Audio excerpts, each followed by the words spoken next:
Midtown Fellowship, welcome to week 3 of our time together in the book of 1 Corinthians. We're going to be in chapter 1 and we're not going to stay there. We're going to go to chapter 2 a little bit. So we're going to be in 17 through chapter 2 and verse 5. And this passage is all about the beauty of Jesus and how Jesus does something for all of us. We know how he has died for us. We know how he raised again from the dead. We know that we are hidden in him. We're connected to him. All that we have is his. All that his is ours. He has taken our sin. We have received his glory. And what that means is that sometimes Jesus is going to frustrate you. Jesus gets full reign of our hearts. He gets full reign of our lives. He doesn't ask permission. He's going to blow stuff up. He's going to go into the rooms in our hearts and move the furniture around. He's going to turn doorknobs that we don't want turned. He's going to be looking under the rug. He's going to be looking under the couch cushions. He comes in to frustrate this idolatrous pursuit that we have of earthly wisdom and knowledge. Now, the pursuit of wisdom and knowledge are not a bad thing. We see that in all of Scripture, that the fear of the Lord is the beginning of wisdom. Many could say that wisdom is one of the chief attributes that we see in Scripture. It is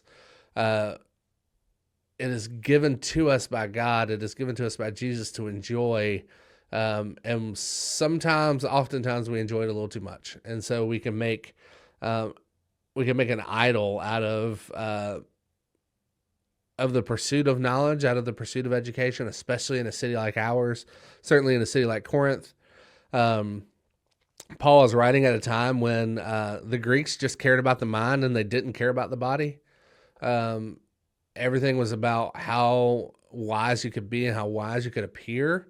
And Paul is saying that the cross of Jesus looks and appears to be the most foolish thing that's ever taken place. Why would this God-man, this man who would leave heaven and come to earth,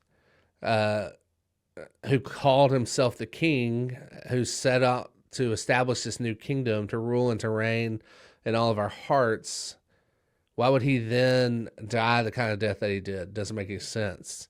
And Paul is saying that just might be the point. And that for us, as he says in verse 2, which is really one of Paul's, if you could give him a life verse, this might be it, that he says, "For I decided to know nothing among you except Jesus Christ and him crucified." That all of Paul's pursuits were just about knowing more about Jesus, falling more in love with him. That's what he wants for us. It's what we want for you.